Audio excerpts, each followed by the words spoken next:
Welcome to the Modern Monk podcast. This is episode 13. This is part 2. We're talking about advice for our 21-year-old self.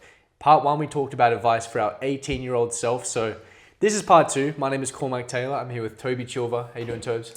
I'm doing good. This is a nice little part 2. If you haven't seen part 1 yet, I would jump back. I'm really excited. This is going to be fun. Yeah, part 1 was pretty fun. So I'm sure part 2 will be the same. So like we did in part 1, I want to start off with, what did your life look like when you were 21 years old, that little period of life? Yeah, like the period of 21 to now is a huge period of change. Again, just like 18 to 21. You're finishing up uni. I was finishing my Bachelor of Science. I was at this big decision-making point between further study, entering the workforce. I was moving houses, living with different people. I changed who I was surrounding myself with. My closest 3 friends changed. There's just a lot going on. Ended up getting a job, not going for the further study. There's actually a good story about that. Maybe we can circle back to. I'm definitely more developed, have more of an identity than my 18 to 21-year-old self. I think in general, I'm asking more questions about myself, about my future, about what's going on. I'm more interested in figuring out those answers and asking those questions. Whereas in 18 to 21, I was maybe completely oblivious, didn't even care about any of that stuff. So yeah, becoming a bit more insightful, asking those kind of questions, going through a lot of change. Yeah, there's a lot to touch on in this period. Yeah, it's a big period of life, isn't it? Yeah, would you say the same? Yeah, well, this is the stage. We both went to college together. Yeah. You only did a year, but I did 2 years in college. So I lived at home until I was about 18, then moved out of home, moved into residential college, which is essentially living with 300 18-year-olds, right? Which is a interesting, cool thing to do. It's kind of a halfway point between living at home and living out of home, because you still have a cafeteria where people are cooking food for you. You have a small room that you have to sort out, but your whole social circle, social life is sorted for you. You're going to uni, so you kind of know what you're doing. It's kind of that halfway point. 21, I moved out of college, and now I moved out properly. Now I have my own place with a roommate. Life is very different. So it was a big change because there's a lot more responsibility you have now. This was also when I just graduated uni, started to figure out what on earth am I doing, started kind of like you asking more questions, figuring out what I want from life. An interesting thing that happened to me when I was 21, I went my whole childhood upbringing and I thought my teeth were pretty good. One day I went to the dentist and I was like, my teeth are coming in a little bit, but is that okay? Like, are we fine? He's like, we'll take you to an orthodontist. We'll see what's up. Oh yeah, so it'll be 2 years of braces and a jaw surgery at the end. So I was like, oh no, I'm 21 years old and I've now got braces on. I had a bite blocker at the back of my teeth, so I actually developed a bit of a lisp from the braces. Yeah. It probably has fundamentally changed the way I speak, I don't know, forever, potentially. But that was a big insecurity that I had now because I have these massive braces on. It was a period where I started my first job, a full-time job in the 9 to 5, which I hated, was terrible, knew it wasn't what I wanted, but I was starting to figure things out. I was starting to develop as a person and realize who I am, what I want, and importantly, what I don't want. So it was quite a big period of personal growth. Yeah, no, it's an interesting stage. I think it's worth touching on more. This moving out, this entering society, let's call it, becoming a productive member of society. Yeah. You're going to finish school, you finish university, you're supposed to start contributing back. Yeah. And yeah, this idea of like responsibility and like what that means for yourself and how you see yourself and how you interact with people. Because suddenly you're having to take care of your food and maintaining your house and like living up to other people's expectations of housemates and rental owners, or your you're like your neighbors, things like that. These are like situations that you have to encounter that you never would have had to before living at home or living in college. I laugh when you said neighbors. I know why. The first place that we had, it was a gingerbread house. It was absolutely tiny. It was a classic Melbourne terrace, so it was very narrow. And you're basically living on top of your neighbors. The first interaction I had with one of my neighbors, this was a Monday night. It was about a month in. And they didn't say hi. They just said, "Are you having a party again tonight?" I know it's Monday, so is it going to be another party? Because it has been for the last 4 weeks. And I was like, oh, no, wasn't planning on it. Realistically, I was planning on it, and we actually did have one planned, but yeah, it was weird because you're very much in this, I'm a child, I'm a college student, but now you're living in a house, you're paying utility bills, you're paying for Wi-Fi, you're paying rent, you're doing your own washing and you're cleaning and cooking for yourself. It's a very, very strange time. Yeah. And yeah, you're also like 21, 22, 23, like you're figuring out who you are amongst all of this and having to make this huge decision about where you're going to spend 40 hours a week for the rest of your life. Yeah. Yeah, it's a crazy period. And like, for me, like my moving out experience was really weird and disjointed because of uni.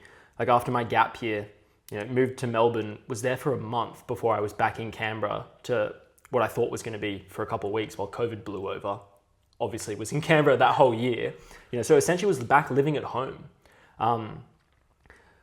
Which was like a weird experience. Like I felt like I was the bird that had left the nest already. I'd made the decisions, done all the things, bought all the things, had that little taste of experience. Then all of a sudden I was back at home.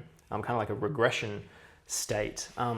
And then we got to do it all over again, but it was into residential college, which is, kind of like a protected version of moving out. You have your food provided for you, your social provided for you, like you got friends there. So yeah, when you finally do move out into the real world and you're in a house, you're trying to sort things out for yourself. There's a lot of challenges that come with that. And I think that's probably an overarching theme of this period of life is like a lot of new challenges are being thrown at you that for the first time you don't know that they're coming or where they're coming from. Like at school, uni, you kind of know what's coming. You know what the process is going to be, what the next year is going to look like. All of a sudden you're starting a new job and you're in a house and you kind of don't know what the challenges are going to be or what it's going to look like, which is really scary, but is also really exciting because you get to make of it what you will. Yeah, so I want to talk about us moving out because I actually think it's one of the best investments you make. People think, and rightly so, why would I move out when I can live at home with my parents for free? You're investing in yourself and your maturity, I think. When I go back home to Perth, all of my friends who I had from school, I think every single one of them still lives at home, right? They're 24, 25, still live at home. When I moved to Melbourne and I made all my friends, at age 21, every single one of my friends had moved out of home. You're a very, very different person when you've left the nest to when you're still living at home under your parents' roof, getting your groceries paid for you, getting your meals cooked for you, having your laundry just rock up into your wardrobe. You develop in a very different way. And yes, it costs money. You can do it cheaper or more expensive. Either way, it's going to cost more than living at home. But I think, in my opinion, it's very much worth the investment. I could not agree more. I think everyone's probably experienced this when they get to know someone and then they find out their living situation and okay, that makes sense. Why you're like this, why you're like that. It's because there's so much fundamental growth and socialization that happens when you move out. It just forces you to mature, to become more of your own person, to take that step, that leap into adulthood, or just that sense of identity from, being a son, a daughter, a schoolmate. It forces change. And so that's always going to lead to overall positive outcomes, positive differences. And so I think usually you can find that out pretty quickly in the people you're talking to around that age. It's such a big difference. It's so fundamental to who you are, how you act, and interact. And it also brings forward what your life is going to look like. You're very sheltered when you live at home, right? You kind of don't realize that the world is going to suck if you don't change something and improve in some way. My experience at 21, right? I'm living in a house that I'm renting, I'm paying my utility bills and my groceries and everything. I'm working a full-time job, minimum wage. Oh, this really sucks. And this is going to be my life. If you're working a 9 to 5 job, but you come home, you don't have to pay your groceries or utilities or anything like that, right? Life is good. All of this is going to savings. I'll, do a Europe trip because I can afford it. I'll come back. Life actually isn't that bad. And if life isn't that bad, maybe I don't need to change. Maybe something does need to happen. It can sometimes bring out the reality quicker. And if it brings out the reality quicker, you can make a judgment as to whether you like that reality or not. And of course, through your actions, you can decide to change it. Yeah, I couldn't agree more. It forces you to make decisions about your life because you're not really living your life if you live with your parents. Like you're living the life that they kind of want you to live. Like they have control over you, your decisions, what your life looks like. And yeah, you haven't been forced to face any of those challenges that are going to happen at some point when you start, living, existing in the world. So yeah, I feel like the earlier you do that, the better, even if it's financially a horrible decision in terms of like you're not being able to make savings. Like, yeah, you just become a more mature, more holistic version of yourself at the time when you most want to be finding your identity. So in the last podcast, which by the way, I recommend watching, you can watch it after this, you said one of your biggest pieces of advice in terms of wealth was don't invest in ETF funds, invest in yourself. Invest in acquiring skills that are actually valuable, invest in improving yourself as a person. And I think as far as investments go, this is a really good one. Very, very good investment to make. I agree. Good investment to make, but really hard to visualize the pros and cons, like what you're actually getting. What is the return? Because I keep saying it's fundamental, but it's also like just so ingrained into like your identity that it's so hard to separate from like, okay, this is going to cost me like 40K this year. What am I going to get from it? Oh, I'm going to know how to like use a washing machine and like whatever these things. But no, it's like, it will just fundamentally change who you are for the better because it forces you to choose who you want to become. Yeah. You haven't decided who you want to be if you still live at home. Like maybe some people have, but I don't think most people have at all. And like, don't you want to start making that decision like at 21 or like beforehand or like this is the time where you need to be, or you should be deciding who you want to be and like starting to test out what that actually feels like, what it looks like, trying new things. And you're not going to be the type of person who wants to try new things or wants to encounter those challenges if you're still sheltered in like the home living environment, because you're right, like the barrier to exit or like is so much higher. Like the comfort level is so easy to just relax into, and you can say to yourself, oh, and I'm saving all this money. Like it's a great thing for me. Yeah. Yeah, no, I liked what you said in that your parents are kind of in control of you when you live at home. I think the moment that you move out of home is the moment that you start to live your own life. I think it is the big differentiator, because when you're living under someone's roof, when you're eating someone's food, right? When you're, using people's resources, they own you, they control you. And they may say that's not the case, and you may act like it's not the case, but they do.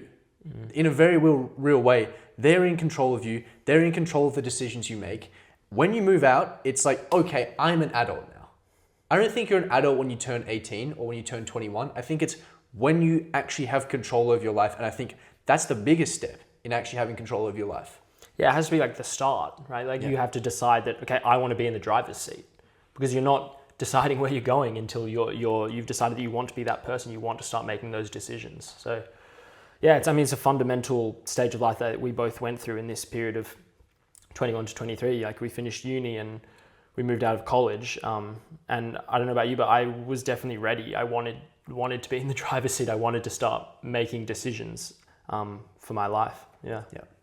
Okay, big one. All right, let's talk about health. This is something that we have progressed very well, especially over the last few years. Really from 20 to now, we've made big leaps in health by making certain decisions. So I want to know, like, what would you tell your 21-year-old self to improve their health?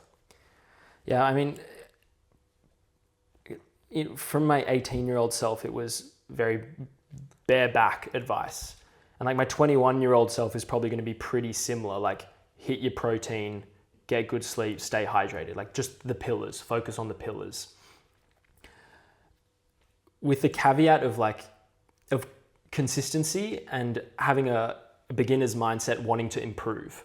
Like, okay, get all the pillars locked in. And once they are locked in, look for the next lowest hanging fruit and like make the 1% changes or find the 20% actions that are going to give you the 80% results. Like we talked about the 80-20 principle in another episode, but I think leveraging like your 80-20s and staying consistent with your health, still just the 4 pillars, but just finding the next 80-20 actions with consistency are the biggest game changers in this period of life. I don't think you need to be doing crazy fancy things or anything. Like focusing on the pillars will get you to the point where you're in really good shape. You're fueled and rested to where you can like make good decisions for life, and like you will understand how your body reacts to the core pillars of like sleep and food. Like you'll start to understand, okay, when I sleep really well consistently, I feel like this. When I don't, I feel like this. Yeah. I still think you in this period are building consistency and looking for low hanging fruit. Yeah. And because for us, this is very obvious. It's very obvious what the core pillars are, the 80-20s are. But for people watching this that might not have such a great understanding of what this is, I think our big ones, and you can, butt in or agree, disagree. Yep. First of all, 1 gram of protein per pound of body weight. If you're trying to build muscle, I think this is the big one. Even if you don't worry about counting calories or anything like that, I think that is a huge one, getting that in. Agree. Weightlifting, if you're trying to get big, lifting 3-4 days a week, right? Going maybe 1 rep from failure on most of your sets, doing around 10 sets per week. It's going to be great. It's going to be pretty optimal. Sleeping 8 hours a night, at least. Realistically, so don't set an alarm. If you don't need to set an alarm, just sleep as much as you can. That's going to be a huge one. I think if you get those 3 right, in my opinion, those are the 3 big pillars in terms of your health and getting in pretty good shape. If you want to get really good with the food, eat whole foods. I think if you do those things, you're getting the 80-20s done for sure. Yeah, I couldn't agree more. And like different ways that I think about that, but to achieve the same outcomes is like, train with intensity. Like it doesn't really matter if you only do 10 sets in the gym or do 20, as long as you're doing them with like good intensity, close to failure, you're going to get the benefits of that. And like, yeah, same with sleep, like just like having sleep, starting to understand what like sleep hygiene is, like not having your phone in your bedroom with you. If you can, not setting an alarm. Just these are, again, just huge unlocks that are low hanging fruit that are right in front of you at this age group, for sure. Yeah, no, I agree. Okay. My health advice, first of all, I think now is a good time to dial back on the drinking. Okay. In the last podcast, and this was hard for me to say because I'm quite against drinking in terms of what it does for your health. But in the last podcast, when I was talking about at 18 years old, we kind of came to the conclusion that it's hard to say that drinking at that age is a bad thing because it's exposing you to so many social situations that it's going to really develop your ability to communicate, to build relationships, to talk with people. I think it's a very valuable skill set. And I think you develop and acquire that by being out, being around people, and generally that means drinking. I think now at 21, people kind of start to dial back on the drinking. You don't have to do it as much. And now that you don't have to do it, it's better if you don't do it, right? I've looked at my data from my Whoop over the last year. If I run a marathon, the next day my recovery score will be about 40%. If I drink more than 8 standard drinks, my recovery score will be 5%. Oh my God. Right? It is absolutely the worst thing for your health, in my opinion, drinking. That people normally do anyway. I think drinking is the worst thing you can do for your health. So if you can start dialing back on that, don't have to remove it completely, but staying up till 4 a.m. and getting absolutely plastered, it is going to be horrible for your health. So if you can start dialing back on that, I think now is probably a good time to start doing that. I was still bulking at this stage, so stop bulking, right? A lot of us are trying to get in shape, we're trying to look good. Bulking doesn't really help you build muscle. it doesn't help you build muscle more than doing the 80-20s. And a lot of us just aren't doing those, okay? We're not gonna be professional bodybuilders. Most of us aren't gonna be professional bodybuilders anyway. Let's not worry about bulking. That is so dumb. You're looking worse. You're making your health worse just so you can theoretically build a tiny bit more muscle mass, which you're gonna lose anyway when you start cutting. So bulking is pretty stupid. And then same with you with the 80-20s. Get the sleep right, okay? Get a good amount of sleep. Sleep pretty consistently if you can. Get your protein in. Work out consistently, right? Just do those things. And you do those over a long enough time horizon, you're going to get better results than the person who optimizes but can't do it for very long. Yeah, consistency again. But like you're talking about, you're in a different environment now, different stage of life. And so there's less pressure on you to drink as often and in as much excess. Yeah. And so I think you want to capitalize on that and learn moderation and learn or have the experience of, being sober at one or two events, like dip your toe in like what that feels like.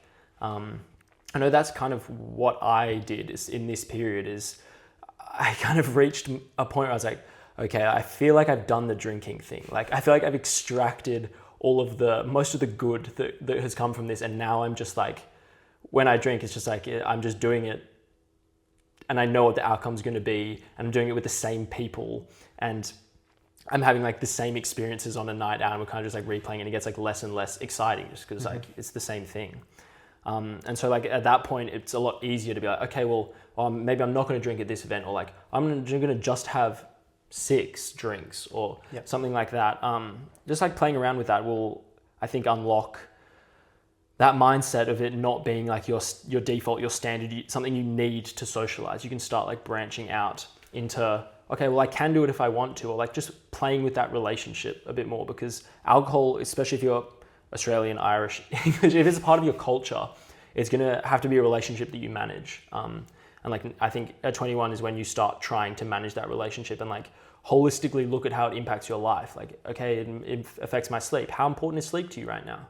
Like if you're working a 9 to 5, sleep becomes more important to you now. You have to be somewhere at 8, 9 a.m. every day. So yeah, it's alcohol is a core part of this stage of life because it affects all the other pillars, I think. Mm-hmm. Yeah, big time. I like what you said about being able to socialize without it because I didn't really dial back that much. Around 22, maybe I started to, but 21, I was still very much drinking at every social event. Mm-hmm. And what I actually realized is that I've not really socialized at all when I've been sober. All these events I've been to, I've always drunk. So this has been great for allowing me to go to these events and experience these people, which is great. Early days, 18 years old. But now, do I know how to socialize without drinking? Do I know how to enjoy myself without drinking? And that's a huge thing to discover is, can I have fun at these things without drinking? The other one is that the way I was drinking, the way we were both drinking, is that you drink to get really drunk. Mm-hmm. And that means that you have 3 or 4 drinks and it's like, oh, I feel drunk right now. When I feel this, I drink a lot. Mm. And then I have a big night. Mm. If you can train that relationship to, I feel drunk, okay, I want to maintain this feeling. I don't need to go over the top. Maybe I start having 1 drink an hour or slowing it down. One of my housemates is really good at doing this and it allows him to drink a lot more and not feel terrible, right? I really struggle with that. I haven't really developed that very well, but I think being able to unlock that, okay, I'm drinking a bit, I'm going to have a bit of fun, but I'm not going to go crazy. That's a big unlock. And then of course, also being able to have fun and not drink. I think those 2 are very important skills to develop now. Yeah. And it's an interesting thing you touch on there about like this relationship with drinking and in especially 18 to 21 and like this continued on 21 to kind of 22-ish and maybe a little bit more. It's like a competition.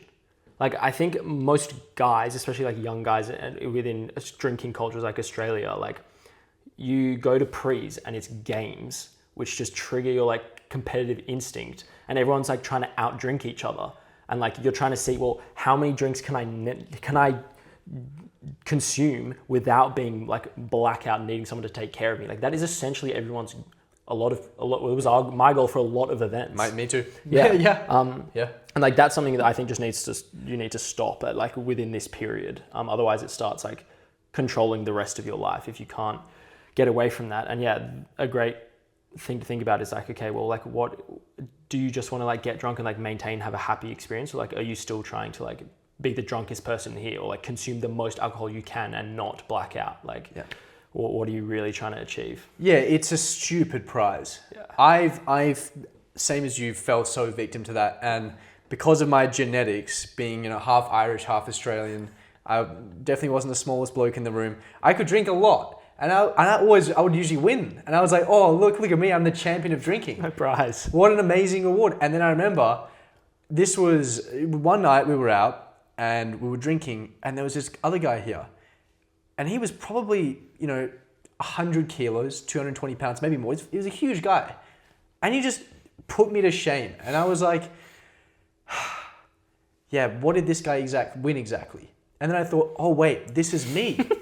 This is me winning this stupid prize. Yeah. Great, I'm going to be the most hungover tomorrow. Yeah. What an amazing achievement. I just drank the most calories worth of beer. I just poisoned myself. I'm going to wake up wanting to kill myself. What an amazing award. Yeah. And like it all, of course, stems from like the events that we're going to. Like in that period of like uni, it's a lot of it is just all drinking events. And like I think when we got to the period where like 21, you were more selective with the people you're hanging out with and what events you were going to and like what you said yes to or what was offered to you. So obviously like that goes down, like your opportunity to drink goes down. You kind of almost get like a choice. Like, am I going to like, I need to maximize these opportunities to like still get as drunk as I can? Or you're going to, do the opposite, manage that relationship, have an overall nicer experience.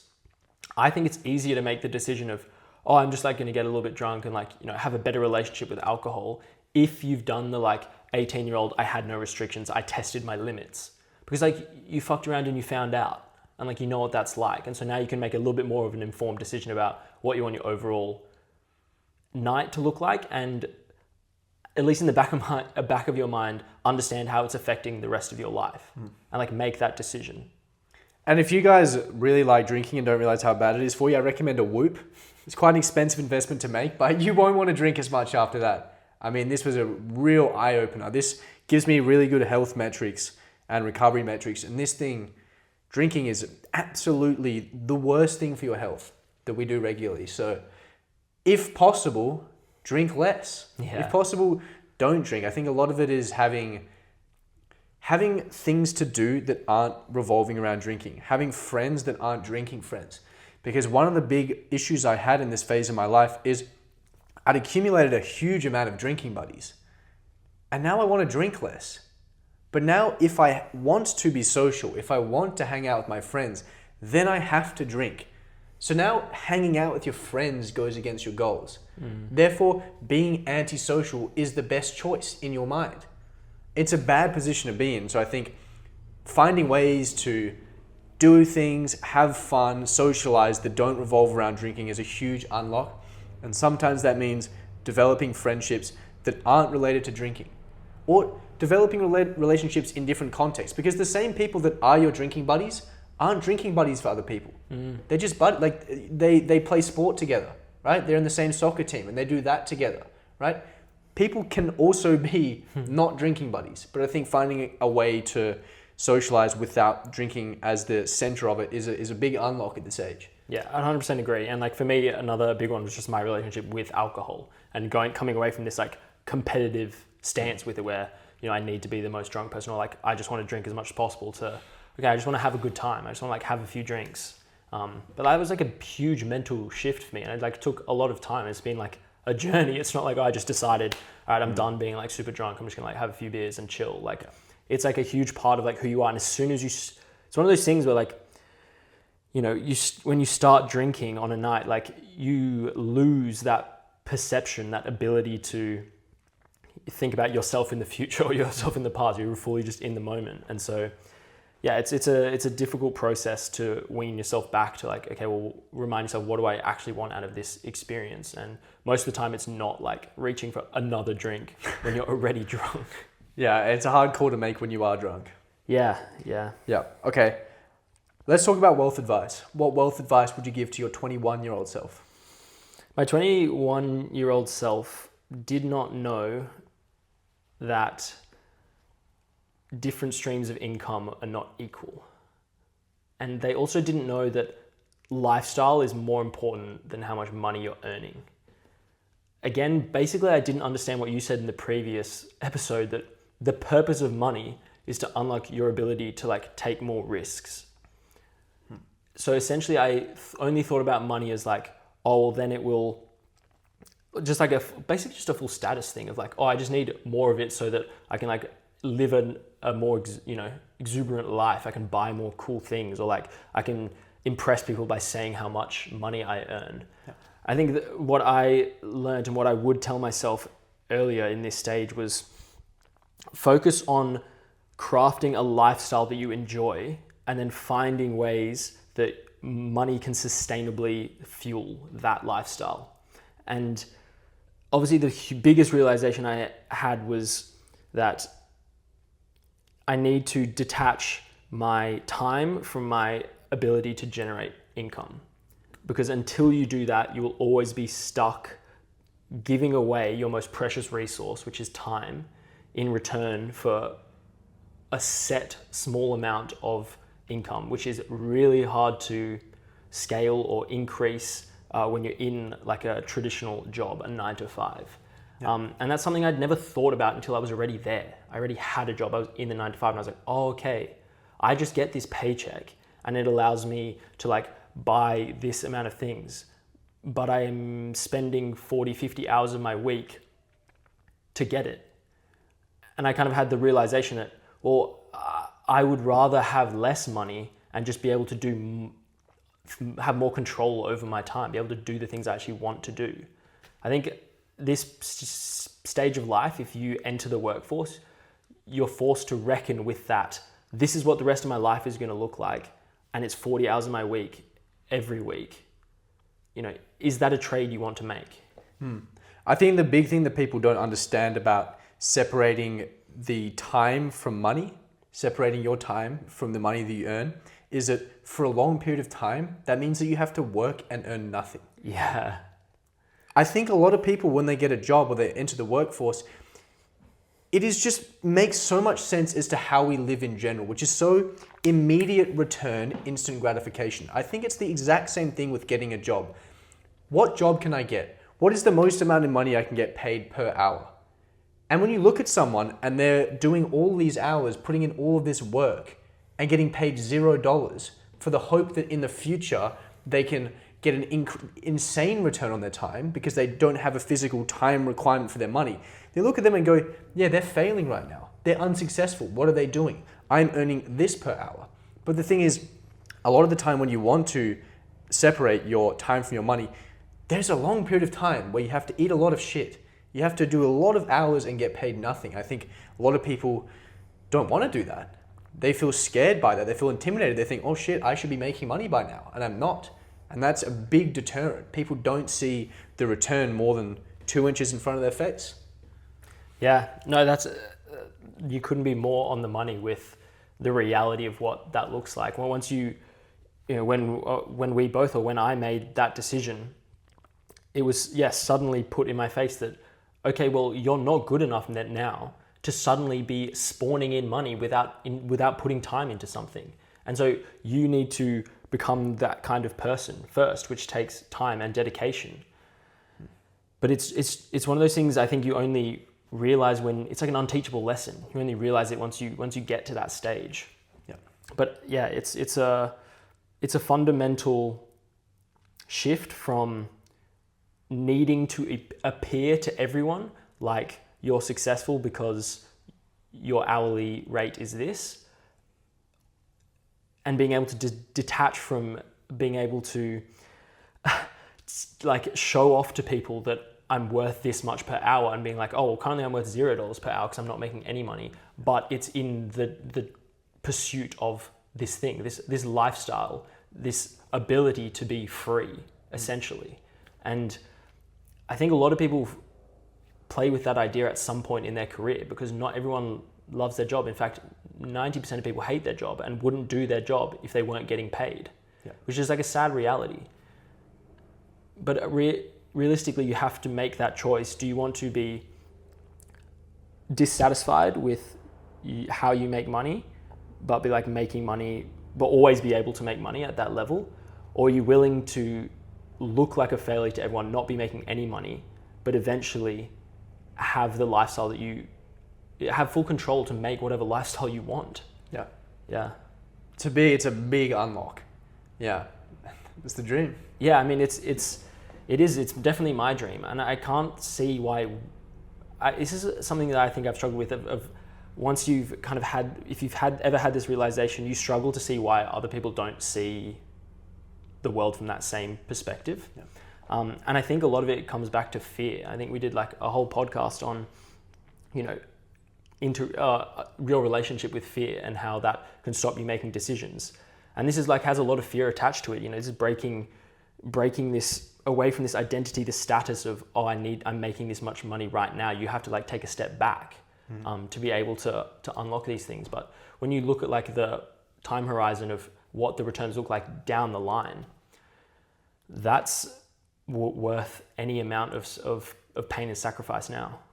What excites you about the idea of making money? Having money, what part of having money excites you? Because I think it's different for a lot of people. So what does that look like for you?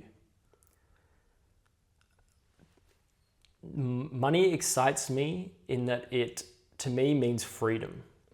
It gives me the freedom to choose what I do with my time. Essentially, that is it. That's all I really care about. I want to be able to, at every moment in the day, choose what I'm doing, choose what I'm spending my time on. And like when you have money, you're no longer reliant on anyone to be able to choose what you do with your time. You have no one telling you have to do X, Y, and Z to be able to live.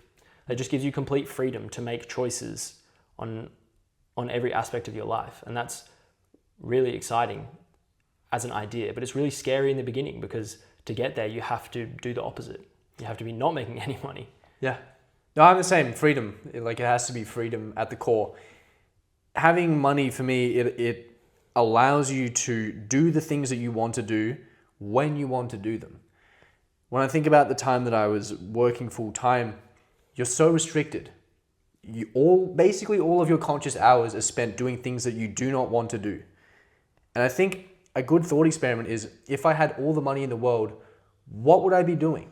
I actually asked this to a few partners. So in the accounting firm I was working at, you would get the opportunity to have some conversations with partners. And I didn't particularly care about my job, so I would ask some pretty probing questions. Some rogue ones. Yeah, so I asked every single one of them, if you had all the money in the world, would you still be doing this?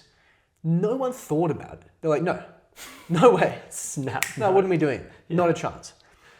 So it's like, what would my life look like if I had all the money in the world? And if it's so different from the life you're currently living, then you got to think, well, how can I change this in some way? Is this the right path? Do I have to continue to spend all of my conscious waking hours doing something that I dislike? That sounds pretty brutal to me. Yeah. And I think the first kind of, at least how it was for me, when I started working, I was exposed to what do people who make more money than me have to do. And I suddenly saw like, okay, if you want to be making like twice what I'm making now, you got to work like an extra 20 hours, your phone, you have to always be able to respond to work things on your phone. You have to take work home with you. I can just like see how much more stress and like responsibility is on you. And like for the first time, I was like, okay, well, I don't want to make $250,000 if that's what I have to do. Like I was like, I'm not going to make that trade anymore. Like I no longer want that. Yeah. Because I started to care more about what my lifestyle looked like, and this idea of freedom was in my head, and earning more money down this like traditional 9-to-5 route just meant the opposite. It meant it's taking more of your freedom. Yeah. It's taking more of your energy, more of your time, more of your your power to choose what your life looks like away from you. Yeah, and when you look at what people spend their money on that have more money, it's like slightly better shit that you already have. Yeah. Nothing really changes. You just like your life less to have things that are slightly better right now. Because the things that people are spending more money on now are going to be worse than the things that, or the amount of money that you're currently spending in 10 years' time. It's all relative to the time that we're currently in. It's just a certain level of technology. And I remember thinking, because we've been booking Airbnbs for this year where we're going to live. And I remember saying to you, the quality of where we stay is going to have very little difference over our experience outside of the location. After we've paid for the location of where we're going to be, how nice our apartment is doesn't really change anything. And if anything, having a shittier apartment is kind of cooler. It's a better backstory. When you look back on the time that you were living overseas, you're not going to be thinking about how nice your apartment is. But if you had a kind of a crappy apartment and or the shower wasn't working that well, that's a cool story to reminisce on. But it doesn't change your experience that much. But if that's the difference between you living a life that you absolutely hate and you spending all of your time doing the things that you want to do, what is more valuable to you? I think for me, it's pretty obvious. For me, I'm definitely going to choose to do the things that I want to do and have slightly worse things for a period of time than spend all my time doing things I don't want to do so I have slightly nicer things for a period of time. Yeah.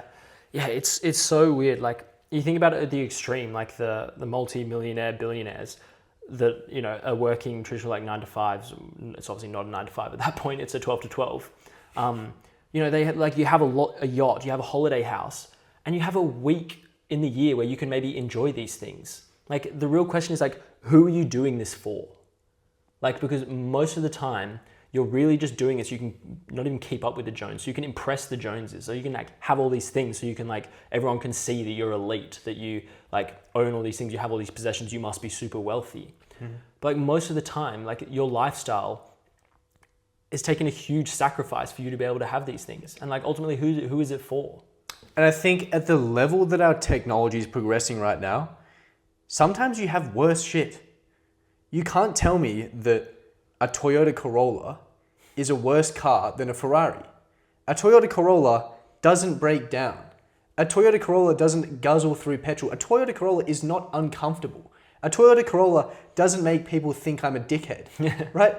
All you're doing is paying for different things that people don't have. But the way our technology is progressing, it's hard to even say you're getting any better stuff.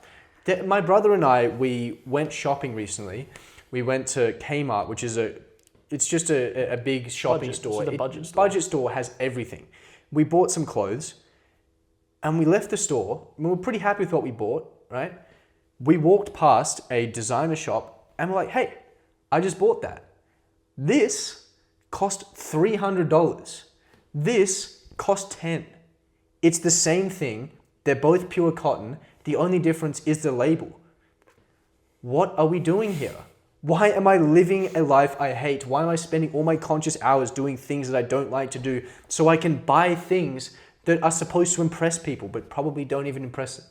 Yeah, and like when I was going through these realizations at a similar time to you, although you were probably slightly ahead of me, you said something that really impacted me. You said, if everyone else had this thing, would I still want it? And like, since you said that, it has been such a great frame for me to make decisions around money and possessions, because so many things I would not want if everyone had them that I used to think I wanted when I was like more obsessed about owning things and like having more money. Like, if everyone drove a Porsche 911, would you want a Porsche 911? I don't know. I would rather have something different rather than everyone else. Or like, just think of like any like, material possession. Like, you only want it because it's exclusive and you think it makes people, or you think it changes how people see you. Yep. But it's much more important how you see yourself. And like, yeah, what are we really doing? Just like spending all this money to impress other people, to buy brands, to buy these things. It's a weird cultural, social thing that everyone is just downloaded and assumed that it's the way it has to be. Yeah. There's just so much that we assume has to be the way it has to be. Like when I talk to you about what are you so excited about when you leave your job, and I remember one of the things you said is, well, I'm just looking forward to be able to work out when I want to work out and not having to wake up to an alarm. A lot of us are waking up to an alarm and not working out or doing what we don't like to, and we don't even need to be doing that. That to me blows my mind. Why I would rather a thing, a possession that is slightly better than other people's possessions, but I have to sacrifice my sleep, I have to sacrifice my health for a possession that in 10 years' time, people are going to look like, this is a relic from the past, this is garbage, this is an antique. Yeah. Yeah. And another great frame that I think we've definitely talked about is like you're going to die. So accumulating all these things is, in the grand scheme of things, pointless. Yeah. What's better is having a cool experience, having a story to tell about what your life was like. Would you not rather take the risk and have a shot at getting the lifestyle that you only dreamed was possible, instead of just accumulating things that are not going to follow you to the grave? Yeah. Yeah, I think it's a great frame for me of like, okay, what are you spending your money on, and like what is the end result of this money, or how you're making money? So this year we're going to be living for 2 months at a time. We're going to be living in different countries. So there's very limited things that we're actually going to be able to bring with us. And I think that made us really realize there's actually so few things that we need. There's so few possessions that really matter in our life, and you can fit them in a suitcase and a backpack. Yeah, it forces you to be really tactical. And Yeah. like, I think everyone would benefit from a period of minimalism, of just like stripping back, of, you know, what would it be like if I, you know, didn't have anything? What would I need first? And like, most importantly. And yeah, I'm really excited for what this next year is going to look like, doing this 2 month shift country to country. Because yeah, it's going to be backpack living, like nomad living out of a small amount of possessions. And it'll be a real testament to what we think is true about what we need. But ultimately we're going to find out. And I'm going to be really surprised if I am like, oh, I really wish we had a car right now, and this microwave, if you imagine if it was twice as big, and imagine if I was on the top floor instead of the 8th floor of this building. Like, when you're instead we're being able to have these experiences where we're in a new place, we're able to interact with new people, we're going to these cool gyms, we're, you know, experiencing all of these amazing fundamental changes to our life. I think that is just going to be so fulfilling and so rewarding compared to like, I bought a new car this year. And that's not a small thing. That is like, no, you can buy a car or you can have all of this. It is literally costing us the same amount of money. Yeah. You could buy a average secondhand car, or you could live this life. Like it is pretty crazy. And I do have to caveat this by saying that what we're talking about, we're not saying never work a day in your life, don't pursue wealth goals. We're both pursuing wealth goals, but we're doing it in a way that it complements the kind of lifestyle we want to live, and we're living that lifestyle now, rather than sacrificing the present and the next 10 years of our life so eventually we can live the life we want to live. We're still very much pursuing wealth goals, but we have a understanding of money and material possessions where it's the money allows you to do things and experience things that you wouldn't otherwise be able to do. The money doesn't allow you to hoard possessions that are going to somehow fill you up. That's never the goal. It's just to allow you to sleep as much as you want. It's to allow you to go to the gym when you want. It's to allow you to live in different countries and experience different things. It's allowing you to have more of a breadth of life. It is not about, you know, never making a dollar in your life and backpacking around the world. That's not what we're doing. But we're able to experience so much more by living our dream life right now, rather than waiting and sacrificing all this time and not enjoying our lives and doing things that we hate, so that maybe one day when we're 60 and we retire, we can finally do that.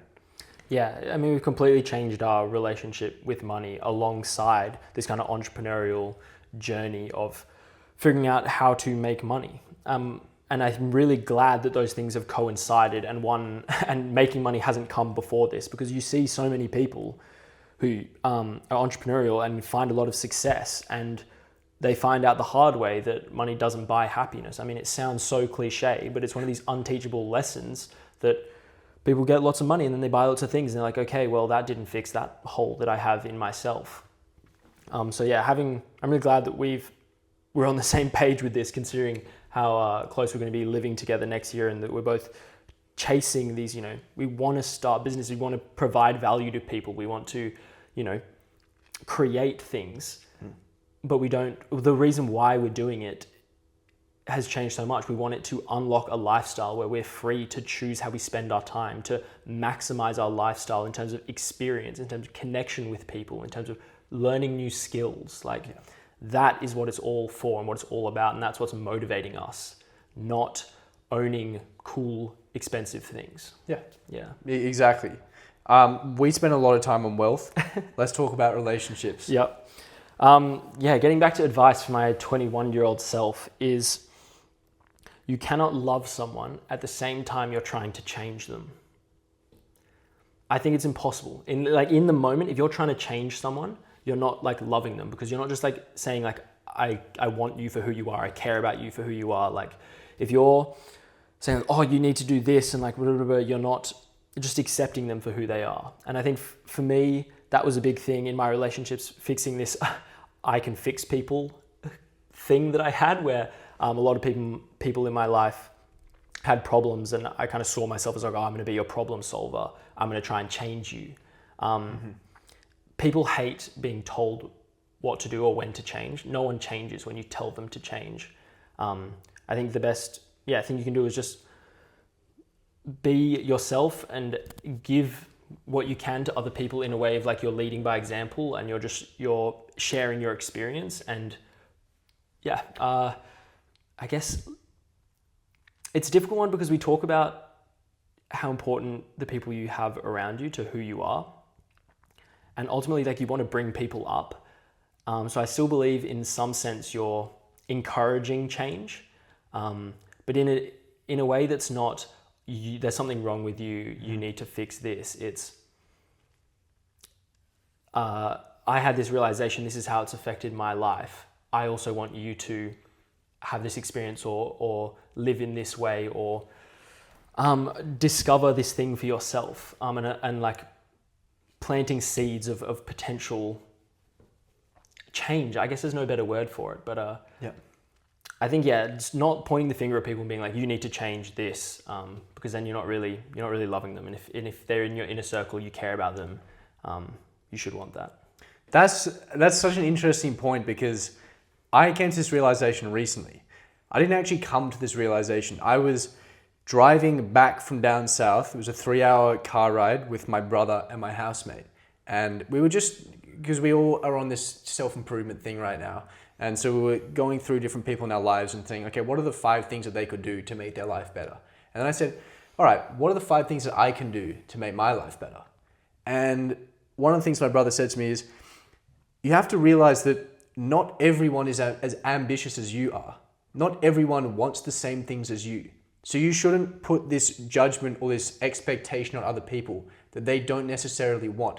Just because we have all these grand desires and ambitions doesn't mean that other people have that. And doesn't mean that we should mandate that someone changes themselves in some way because we think that they could be better. Just loving someone for who they are, appreciating them, rather than constantly thinking, how can you improve? How can you be better? Because I have that frame, because it's the way I think about myself. And it's oftentimes the way I try and motivate the closest people to me, like you, for example. But for most people, it's better off if they don't want your advice. And I don't really give as much advice, but it's more, I'm constantly thinking, how can they improve? How can they be better? But it's let them be them and just love them for who they are, rather than constantly expecting that they have the same desires for their life as you do for yours. Yeah, I think this is a battle we both went through in this stage of life, where we have this ambition, we're going through this self-improvement journey, we're making lots of changes. And I think the core of it is we want the people close to us, the people we care about, to also succeed. But I think what we both have learned to detach from that is like what we think of success for ourselves and our ambition is not what they want. So that your advice on you need to change this or you should change like this doesn't work. Like you generally want to give off I also want you to succeed. I want you to improve, however that is for you. And I think, you do that like, just by loving them, by being open with them, and encouraging that growth, that change in whatever way it is for them. I definitely also ran into that with one of our close friends, Owen, of putting what my idea of my ideal life is into, and having that as that should be his ideal life too, and trying to tell him how he could get there. He doesn't want to get there, and like you need to be okay with the fact that the people you're closest to are all on their own journeys, and you're on your own journey, and so you want them to succeed, but you don't want them to be in the same place that you are. I think one of the reasons this is specifically very hard for us is that we spend a lot of time together and we have very similar, nearly identical life ambitions and goals, which makes it for us, we've created this little echo chamber where it's like, well, this is so logical. This makes sense. This is obviously the best way to live your life. So everyone must think like this. And realizing, that's actually not the case. Not everyone wants to live like this. Yeah. Oh, yeah, true. Yeah, we get this like feedback from each other of like, oh, like, have you thought about like making this change? You're like, oh yeah, that's so great. And that works exactly for the direction you're heading, and then vice versa. Yeah. But yeah, for most people in everyone's life, it's not like that. And so I think everyone's probably had experiences where they've tried to tell someone how to change because they think it will be good for them. But I think it's probably more interesting just to understand what that person really wants. And then you're probably in a better place to support them, and you're just going to have like better relationships, deeper connections, because you're actually like connecting with who they are now and where they want to be and like what that journey is. You're not like imposing on them your journey, your ambitions. You're actually like connecting with them about what they want, which I think is what it's all about. And I think in general, I would have had much deeper connections from the age of 21 onwards if I was able to, listen more and hear that and not try and implant or impose my own ambitions on other people. Yeah, I think if you're listening to this, you probably have this ambitious side of you. I would hope so anyway. And it's an amazing thing to have, and it's an amazing fuel for you. And it's also probably great to have a few people close to you that feel the same way. In that car ride that I was talking about, I said, this is a great point. Should I act like this for you guys? And they're like, no. For us, like, I want you to be constantly pushing us because we know that you believe in us and you think we have this potential. But it's not for everyone. And I think especially the people that aren't closest to you, this is a great way to not alienate yourself and actually maintain these relationships. Specifically, for example, with your family. Like your family isn't going to change. Your family is the same people, right? And if you decide they aren't living the way that I think is appropriate to live, this is bad, therefore they are bad, that's not going to help you whatsoever. Just appreciating them for who they are. When they do something that is progressing them, be the first person to congratulate them, but don't be the first person telling them what to do. Yeah, I think you hit a nail on the head there. That they're your family, they're not going to change, but like it's really you're not going to change them. They might change themselves, but like that's on them, and like you are just a supporting cast in that play. But I mean, yeah, this is I know something we talked about that like you care, and I mean obviously I care too, but you care about your parents' health, and like you want them to have long, happy, healthy lives, and you've learned all of these hacks, all of these things that they can do to implement that, and it would have immediate impact on their quality of life and their longevity. But it's a difficult situation to be in because you can't tell them what to do. Yeah.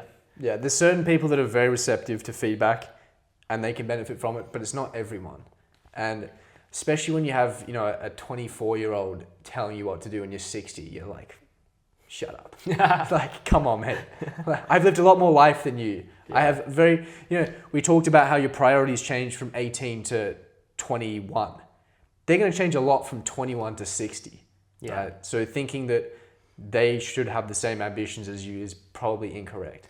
Yeah, and I mean, we've gone through the three buckets here, like health, wealth, and now relationships. And like health and wealth greatly improved by this mindset of like making, the 80-20 changes and like, progression and like ambitious thinking. Relationships, not really. It's a different kind of mindset. There's a different goal here. You're trying to connect with people. You kind of need to, you need to separate who you are, what you want, to connect with someone else and what they want. So yeah, this thing of love someone, don't try and change them. If you try and change them, like if you find yourself wanting to try and change them, just like note that, like, okay, there's something about this person that like maybe doesn't fully agree with me. Can I still love them and want them to be around in this situation? This is definitely something I struggled with my relationship. Like my ex-girlfriend, we were together for a long time, for 4 years, and a lot of that time I was going through starting this self-development journey and, you know, starting my own business, kind of figuring out what that was like. And I was going through a lot of personal changes in that period, a lot of which I kind of didn't realize at the time. And I was then also trying to change her because I thought, oh, well, I'm changing like this, and like, oh, so you should change like that too, and like forcing that, and it just creates friction, and it's not love in any way. It's just gonna put a dampener and break that connection in relationships. And like ultimately with the relationships, we're trying to have deep connection. So it's a very interesting point that health and wealth benefit a lot from this improvement change mindset, but the relationships don't. That's a very interesting insight, because you're right, trying to change people is not going to help. Honestly, you changing is not going to help. There's a slight sacrifice that you do have to make in certain relationships, and you have to understand that if you want to change and you want to become better, you're going to become different. And people were friends with you because of who you were, and if you're different, it may cause some issues in the relationship. And that's why you hear a lot about the lonely chapter. And it's because people were friends with you for who you were. And if you try and change who you are, then people don't really want to be friends necessarily with that new version of you. And you're going to lose a few friends along the way. And it's a sacrifice you might have to make. You have to decide whether it's worth it or not. And I think definitely, in my opinion, for family, that is not worth it. You have to improve and you have to progress, and that's what I'm doing. Is I've decided, okay, I'm going to improve and I'm going to progress, but I need to make sure that around my family, I'm not trying to impose any of that on them. I don't want to alienate myself, because the more you do change, the more that people don't understand who you are anymore. You do change, and if they were friends with you originally for who you were, they may not be friends with who you are now. Yeah, and like it's really difficult to do that successfully, because you don't want to regress all of these changes and habits and this identity that you have with your health, your wealth, your personal development, to maintain the connection. You still want to maintain, okay, well, this is who I am now, and like I'm different, and like that's okay. I still want this relationship. I still want to be close with, you know, you guys. Because what I found a lot with, especially reconnecting with family or with friends from home that I only knew from school, you know, this is like 5 years on, I felt a regression of like my character and my identity slipping back into like my old skin, my 18-year-old self, my 21-year-old self. And in the beginning, felt like I had to do that to maintain this connection and this relationship. And so it's a skill to be able to be like, no, this is who I am, and like still put that out there in a way where it's true to who you are and who you want to be, but you're not enforcing those changes onto anyone else. You're just like, again, just like offering yourself out, like, this is who I am. The people who you want in your circle will be like, I accept you, I love you, I care about you, you know, that's all good. You know, I love who you are, who you're becoming. That's who you want to keep around. But it's really scary, because a lot of the time this is close friends, family, or, you know, people that you want their acceptance of, like old friends even. And you're being really vulnerable and saying like, oh, well, I've changed, I'm now this person. Like, what do you think of that? And like some people will be like, we'll drift, or we'll say like, well, just you won't get along with anymore. But yeah, I think we both ran into the trouble of trying to push our new identities, our changes, our shifts onto other people as a way of like, oh, well, it's not as scary if I've changed, but then they also change in the same way, and then we can like still connect. It's like, that's not how it works. No. And it may be that it's just a lag. Like we talk about, Owen's a great example of this. At the start, when we were getting super into gymming and getting in shape, Owen was like not so interested in that. And we were like, oh, Owen has to do this. And he was like, no, I'm not interested in that. Fast forward like a year, now he's jacked. Now he's in great shape. It was just a little lag. But going, okay, I've changed. Now everyone has to change. Oh, they're not changing. Oh, there's something wrong with them. Maybe there's just a lag. Maybe there's just a few months and they're gonna, catch up. You don't know whether that is, but just because you've changed doesn't mean that they have to change at the exact same time. They have to be different, just like you are right now. Yeah. And like, this is an interesting thing, I think, for you to think about, because you've been the seed for a lot of change in people's lives around you, because in my opinion, you've always been had the most strength of character to make the biggest changes that are different from everyone else. So you've progressed first in a lot of areas before myself and your other close friends, that you've had to go through that process the most. And I think if I'm going to ask you, reflecting back, when have people taken on, your suggestions or changes you've made? Has it been when you've told them, or has it just been when you did it and you're like, oh, hey, like, I want to tell you about like this thing I did, like, you're just sharing your experience with, and then it inspires other people. I'm kind of putting words in your mouth here because that's how it was for me. And I think it is for Owen and other close people. It's like, you did you make some weird choice. This isn't true, but like, I'm going to eat vegan. And like, we'd be like, hey, whatever, you like, sick, man, you do that. And then, you do it and you have like, oh, I had this amazing experience and like, I got this benefit from it and that benefit from it. You're just like sharing it. And we go, oh, that's pretty cool. I want to try that. Or like, we've seen some of the results, and like, then you want to change because, you've seen someone who you like and who you respect get some sort of outcome from doing it. And you want that too. But it doesn't really work when you just say, I ate vegan, it was really good. You have to eat vegan too. Yep, more 100%. At the start of last year, I'd made these changes and they weren't materialized yet. I was making changes in my inputs and I hadn't seen great results, but I knew they were going to work. And I was like, you should do this, you should do this, you should do this. And guess what they did? Nothing. They didn't do that, right? And after a while, I realized people aren't really, doing what I say. But then after a while, I started getting the results. And then they were like, oh, that's kind of cool. I want to start doing that. And I just stopped giving or telling people what to do as much and just started doing the things. And then people go, oh, that's interesting. I want to do that. How do you do that? Right? And people have got better results doing that than obviously me telling them what to do, or they do nothing. It's not even necessarily the same way that I do it. But like, for example, getting in shape. I got in good shape last year, and I remember being on a trip with my brother. We did a 1 month holiday. We did 4 continents in 4 weeks. We did a lot of traveling together. We spent a lot of time together. And he'd been in the gym a bit, but he was a bit pudgy, and I was very lean at that point. And he saw like the way I was doing certain things. I wasn't necessarily telling him what to do, but I was just doing things and he was kind of following along a bit.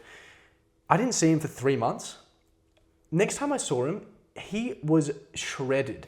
Like was one of the best shapes I've ever seen someone in. And it wasn't me telling him to do stuff. He just saw it and he was like, oh, I want to do that as well. And maybe they found a different way of doing it, but it was more seeing an outcome and going, I want to relate to that outcome rather than this is what you have to do. Because we always come back to consistency is the thing that's going to matter. Consistency matters more than anything. And there's different approaches for everything, but finding the approach that people can stick to is what actually matters.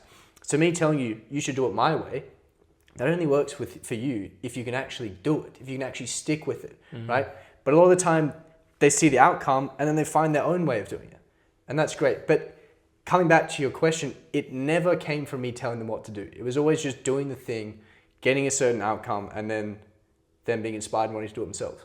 Yeah, no, that's a really good point. And they do it in their own way and they make it work for them. But like, it's almost like osmosis rather than like you're trying to force, anything into anyone. So yeah, no, I think that's a huge shift in how you think about relationships we've had in the past 3 years. And I honestly think it'll have such a huge impact on the depth of connection you can have with people while you're going through this period of change. Like, we're in a period of high change and growth right now.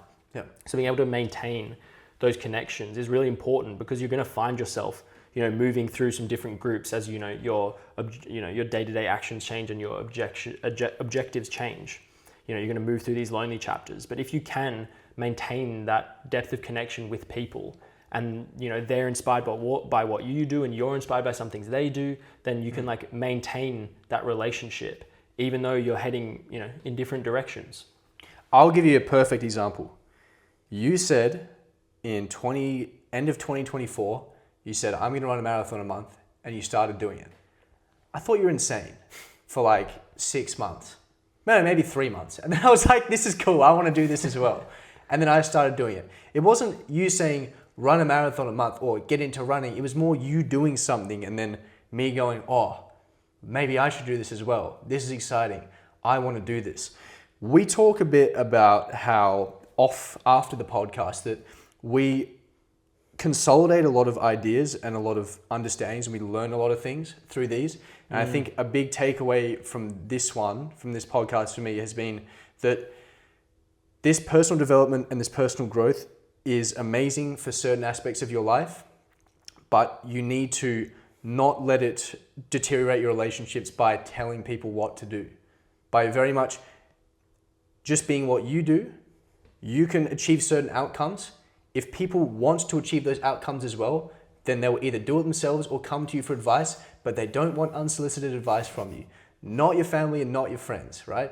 Maybe if I'm on the internet telling people what to do, they're searching out that information. But again, it's solicited. People are wanting the advice. It's not that I'm just giving it to them willy-nilly. But I think that's been a big consolidation of understanding for me, is that people don't want to be told what to do. You can show them what you're doing, and if they want to do it, if it's genuinely something that would interest them, then they'll do it themselves, or they'll ask you for help. Banging. Okay. Biggest regrets from age 21 to now? Joining the 9 to 5. My short stint. Yeah, my short stint. No, it was joining the 9 to 5, and on top of that, accumulating knowledge and not taking action.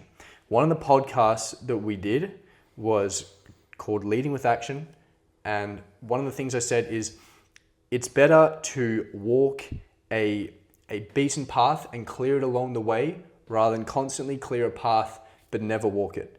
I knew for so long that I wanted to be an entrepreneur. I read so many books. I took a bunch of courses. I listened to a bunch of podcasts.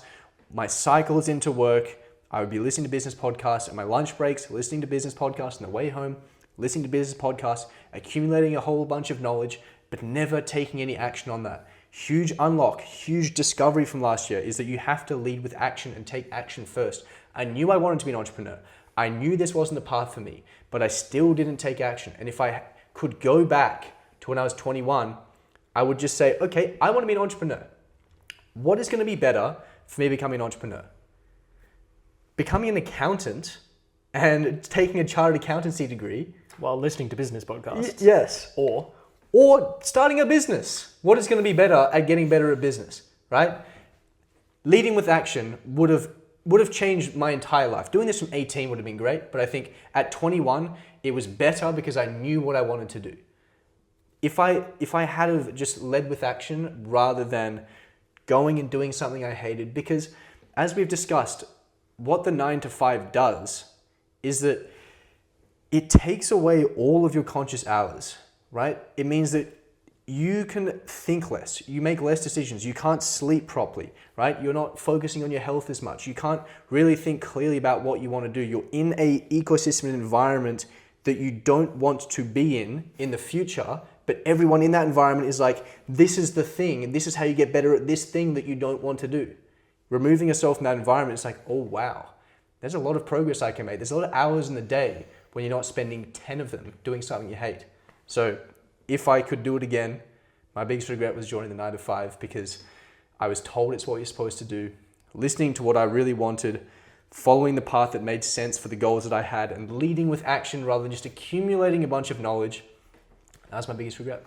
Yeah, I mean, I love that picture you draw of there's no point walking down the beaten path fully, or trying to clear a path that you never walk down. It's so much better to just get in the weeds and start walking and clear it as you go. It's kind of like that statement we came to of Learn when you need to. Don't. What is it? Learn just in case, just in time, not just in case. Learn just in time, not just in case. Yeah. Like, we know that nothing changes if there's no action.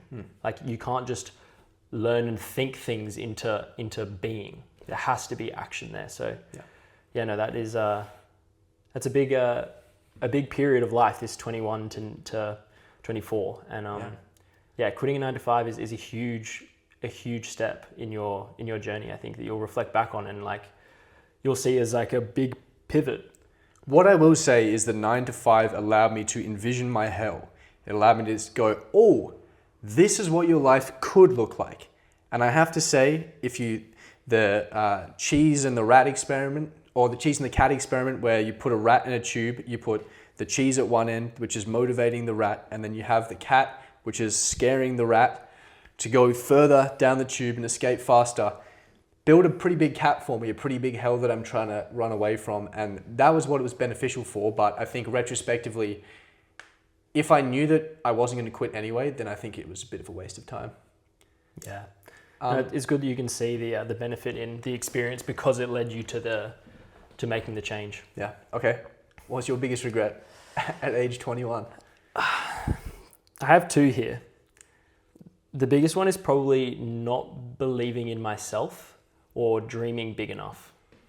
You've already spoken about how I gave you what my life's going to look like when I was like 21, 22.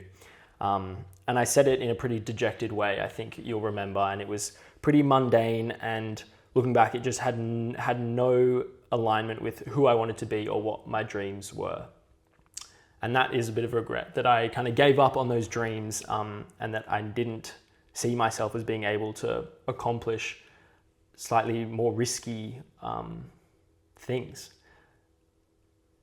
And I think that's a longer journey that I went through of gaining the confidence to believe that I can just start down this path and not know if I'm going to get there. But once I had made that decision, how I felt in just the pursuit of it was enough for me to be like, okay, I'll sign the paper, I'll burn the boats, like this is it. Because just the pursuit of a dream, a big dream, brought me so much joy, so much fulfillment. I felt so aligned, like the world was just brighter and like I was more excited when I talked to people. I cared about the things I was doing. Like these are things that came from finally believing in myself and taking that first step and like realizing that, fear is a mile wide and an inch deep and just getting a taste of it. But there was a long period there, 21 to 23, where I gave up on the dream and I just put it aside and I pushed it down and, I just focused on all, the good things about the job I had and like what it was getting me. And like, I didn't really think about what I actually wanted or like dig deep enough to think about how my life was going to play out. And the other thing for me, a big regret, was ignoring advice from my inner circle. This is related to, again, my ex-relationship, but it was deteriorating me as a person. Like it was quite toxic and I was not doing the things I wanted to do. I wasn't the person that I wanted to be. And I was getting a lot of very useful advice from really close friends and family. And I kind of just pushed it all aside. And I was like, you guys don't know. I'm the only one in this situation. And looking back on it, these are the people that only want what's best for you. And they care about you deeply. So their advice, it should weigh more than just general advice from the internet or any other advice. And sometimes they can see your blind spots. They can see things that you just aren't capable of seeing. And sometimes only in retrospect you find out that it was a blind spot. And that's definitely the situation I was in. The person that I was becoming in that relationship, it wasn't who I want to be now. And so I'm really grateful that I eventually listened to that advice, or I made that decision. Coming through that and coming out of that, I now value the advice from inner circle friends and from my family more, because I truly believe that if they only want what's best for me, then their perspective is valuable and should be listened to. And I think in that period of like 21 to 25, there's still so much self-discovery going on that you sometimes need to lean on those barriers, those course corrections. And if you have people around you, you're fortunate enough to have family that love you and friends that really care about you, you should use those resources. What was the decision when you came to that decision to break up with your girlfriend?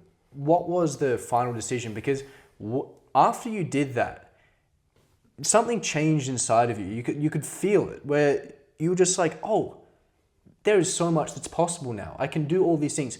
Oh, maybe I can quit my job. Maybe I can pursue all these things. And it all came from this one decision. And I remember you'd mentioned a few times that you weren't happy in the relationship, but that was maybe 2 or 3 months before you broke up. And then I remember seeing you one day, you were sitting outside this house right here. You were sitting down in the backyard between a set of a workout, and you were like, I just broke up. I was like, what? I couldn't like not have a bit of a smile on my face when you said it, because I was like, this is going to be amazing for you. But what was that decision? What was the decision-making process that made you come to that in the end? Yeah, well, I think all relationships, there's a level of compromise. And like what made my relationship so negative towards the end, I think, was I was compromising too much of who I was to maintain the relationship. And so I had this period of reflection of, okay, well, how much of myself am I willing to give up for the relationship? And it got to the point where I was like, I feel like I'm giving up like 80% of who I am, it's just too much. And so it was, I reached the point in which it was more painful to give up compromise to maintain the relationship than it was to go through the pain of breaking the relationship, to then not be compromising, to be myself, to be true to those desires and what I want. And I think that, like you said, kind of kickstarted a lot of other thinking in areas of my life, like my job. And it's like, okay, well, how much am I compromising here?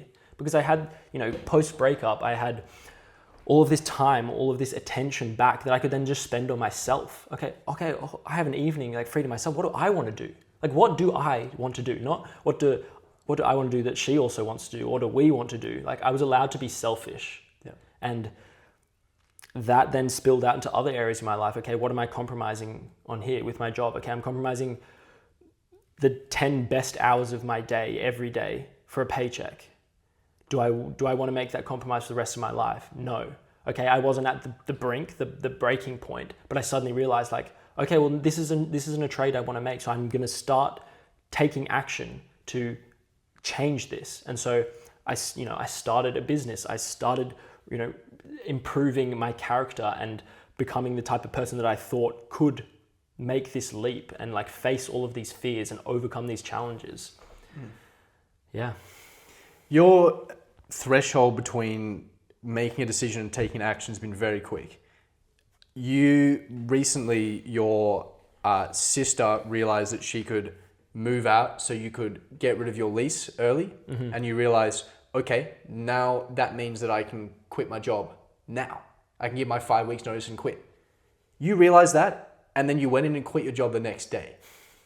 The threshold between making decisions and taking actions has become progressively faster and faster. And I think it's allowed you to make progress quicker than most people, because when you figure something out, you go, okay, well, now this is what I need to do. Why don't I just take the action now? Like, where do you reckon that's come from?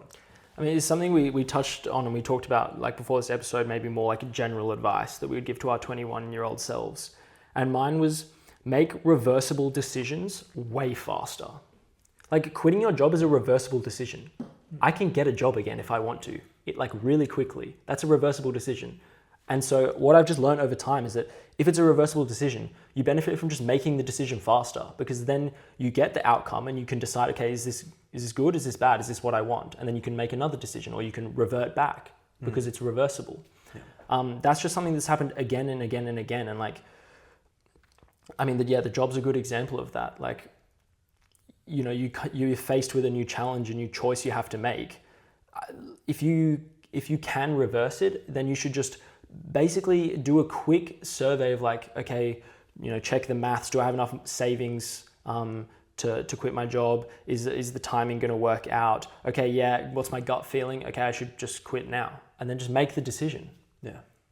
Yeah, it's like a muscle. Like the more you do it, the easier it is, the faster you can make those decisions, I feel. But I've only feel like I've benefited from making those decisions faster, because anytime you're not making that decision, it's just taking up space in your brain. It's sitting there, it's sapping energy, you're overthinking it. It's not a nice feeling. On our marathon on Saturday, you mentioned about one of our friends and you said, do you think that all of these unmade decisions is occupying space in your head? And it made me think, are there any unmade decisions that we currently have that are just sitting there?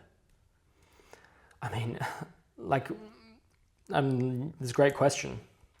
Like, we know where we want to live, we booked accommodation. We know where we want to go, we booked flights. We, like, when we wanted to get a gym, like, we bought a home gym. Like, I think it would be pretty obvious to you if you had unmade decisions that were like going to affect like how you live your life. Because whenever you did that activity, you would think about, oh yeah, but was I gonna do that? I'm thinking about maybe doing this. And like, that's a very freezing state to be in, because there's like the fear attached to either outcome or whatever choice you make. Like, either side of it, you can create fear. And the longer it sits there, you're just gonna build up all the like, oh, but maybe this will happen, maybe that will happen, this bad thing might happen. And I think that's probably what freezes a lot of people from ever like making the decision, and why so many people say, oh yeah, I've been like thinking about starting this, or like, I kind of want to get into running, or like, I think I might try Pilates. Like, people say these things for like months and months on end, and they're probably just building up demons in their head about what it's going to be like if they make the decision. Yeah. When in reality, if they just like had the thought, being like, oh yeah, and then next day booked a class, they would have found out that day, is this a good thing, is this a bad thing? It's a reversible decision. Yeah. It's just an experience. You're right. There's so many reversible decisions and so many things that we can just do right now. For example, if I heard someone say, I'm thinking of starting up running, I would be thinking, what are you talking about? What's there to think about? Okay, go run. Yeah. What is stopping you from doing this right now? Whole list of things that aren't the actual reason. Yeah. Right? There's just, I think a lot of this comes back to the beliefs we have, the limiting beliefs that we hold. Why do I need this job right now? Why do I need to be going down this career path? Why can't I start running straight away? Why can't I start doing this thing, right? There's so many limiting beliefs that are standing between us and the actions that we need to take. And I think what you've been able to do so successfully is so easily identify this is a limiting belief, and so easily get over that and going, okay, that's limiting belief, action. And the threshold between thinking of a decision, making that decision, and taking action is so fast. And I think it's a big unlock on fast growth. I really appreciate that. Yeah, no, that means a lot. Yep. Okay, now 3 things that you can do today to improve your life as a 21-year-old. Firstly, get clear about your goals. If you don't know what you want from your life, it's very hard to make decisions. This term, ambitious but lazy, that people have, everyone seems to have it. And it's like, oh, I have all these big desires, but I just can't take the action. If you don't know what you want, then what action do you take? You don't know what the action is. I wouldn't necessarily say you're ambitious but lazy unless you have a clear goal and you're just not doing the actions. The first thing has to be getting clear about what is the goal. Having the goal is the North Star. It allows you to channel all of your actions. It also allows you to derive meaning from certain behaviors towards that one goal. It's the most important thing, and I think at age 21, it's when you'll get a good idea of what you want, or hopefully at least what you don't want. For a lot of us, you may have just started your job. You may have just finished a university degree. You've kind of figured out a few things that you either like or you don't like.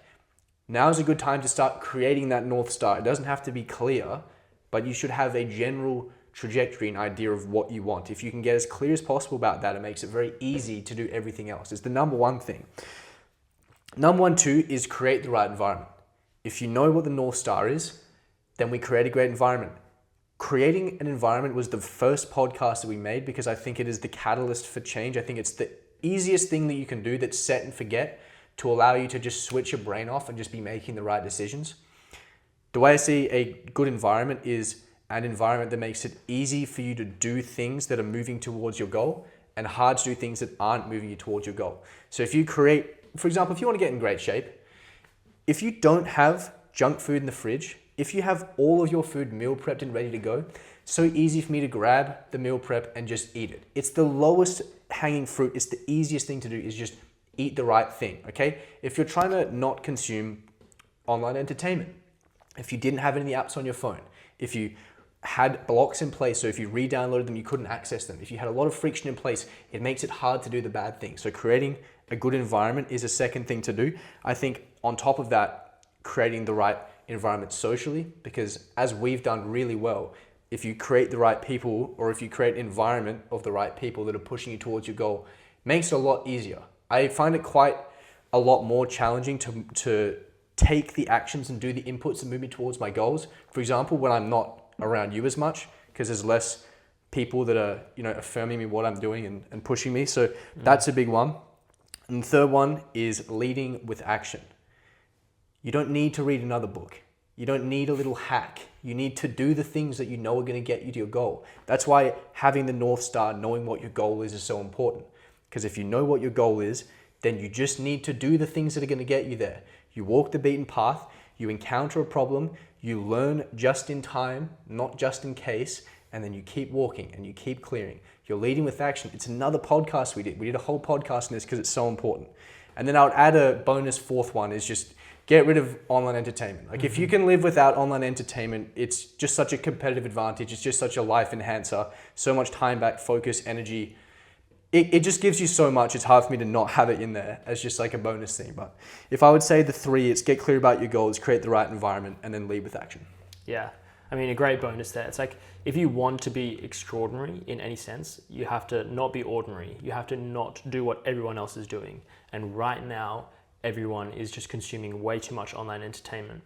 Yeah. So yeah, I mean, yeah, there's a ton of gems in there that we've uncovered and dug around in previous podcasts here that you've jammed into that list. So very actionable advice for a 21-year-old. Yeah. So if you're listening to this podcast, we've done a lot of previous podcasts, unlike most podcasts, which is let me put a random guest on and let's talk about random things.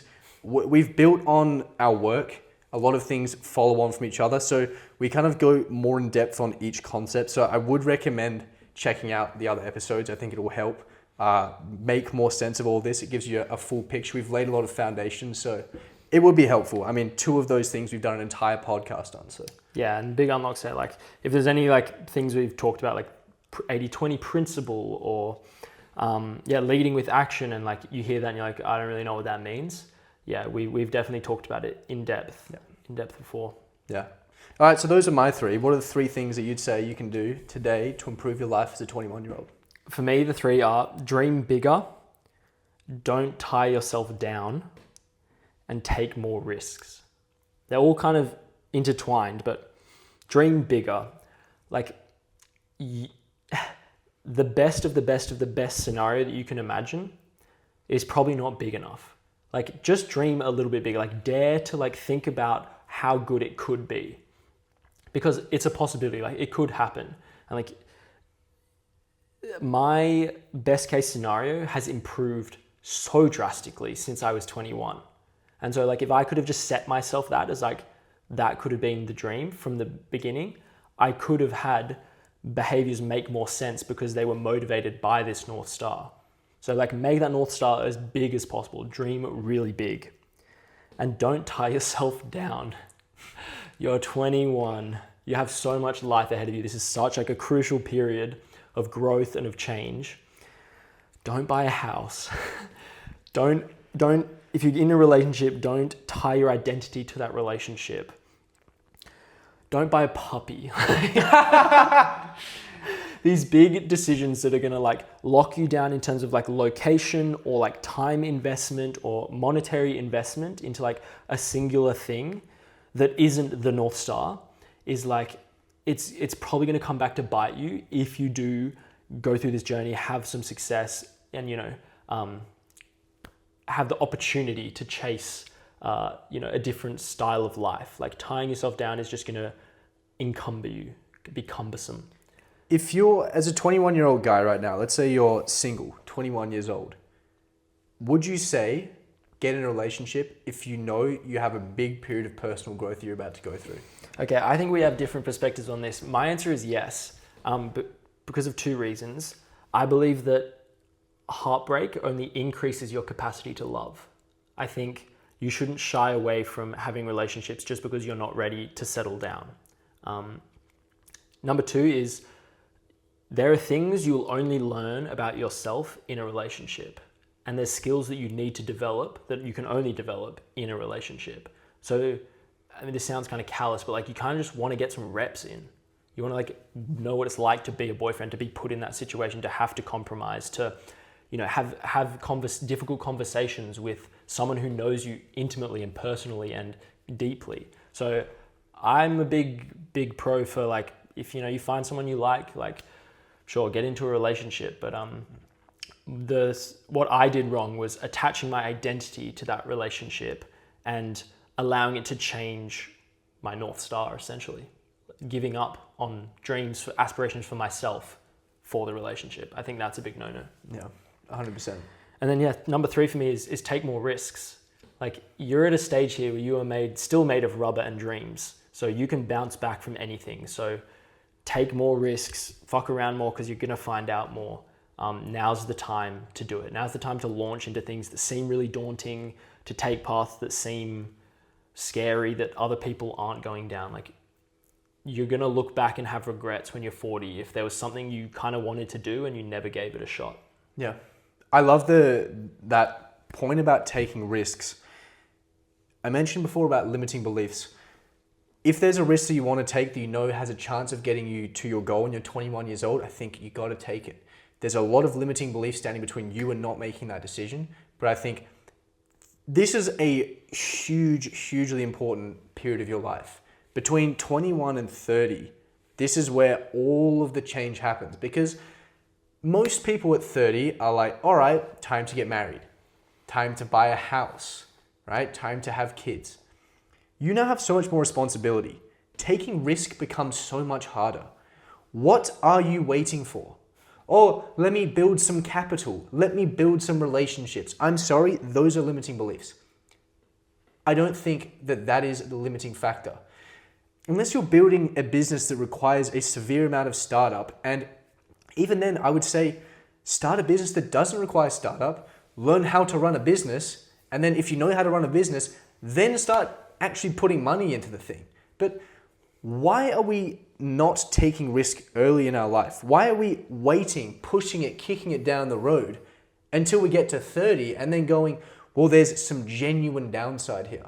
What is the worst case scenario if you're 21? Look, if you're less than 30, if you don't have kids, if you don't have a family, what is the genuine downside of taking risk?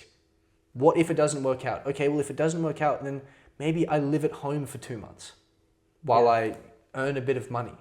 It's not like, okay, I'm taking this risk, it failed. Now my 4 kids are gonna die of starvation and I can't pay my mortgage bills and my wife is gonna leave me, right? It only gets harder. So why are you waiting? Why don't you just take the risk now? I'm screaming at my 21-year-old self right now, saying, just because your parents are telling you that you need to build connections and build capital, that doesn't make sense. Yeah. That doesn't make sense. Yeah, no, I'm also screaming at my 21-year-old self just to like think through the excuses you're giving yourself and like play out the best and worst case scenario to the end. Because you'll realize that at 21, the downside is so small and the upside is so huge. And all that's probably standing in your way is a bit of fear. So just take the risk. Yeah. Yeah. Again, whole podcast on the fear of failure. We really go in depth on the fear of failure. And I actually talked about how I think I've removed my fear of failure completely. And I think you come to that same conclusion as well. Within the podcast, I came to the conclusion that I agree you can completely remove it. So it's a really good one. Yeah. A lot of great podcasts. Anyway. Not to pump ourselves up or anything. There's some really good podcasts there. Check them out. Anyway, I thought this was a pretty good podcast. Yeah, we'll see. You tell us. Yeah. So look, that was it. We're going to move to a Q&A call in the school community. So we do this after our podcast. If you want to watch these live, or if you want to watch them when they come out rather than a month later, when you're probably watching this, then you can go to school.com/modernmonk. Free. It's great. You can join. You can talk to us. It's a good time. Yeah, find some like-minded people. Share your story. Share your wins. Yeah. A lot of great resources. Yeah. So that's it for the podcast. We'll see you next week.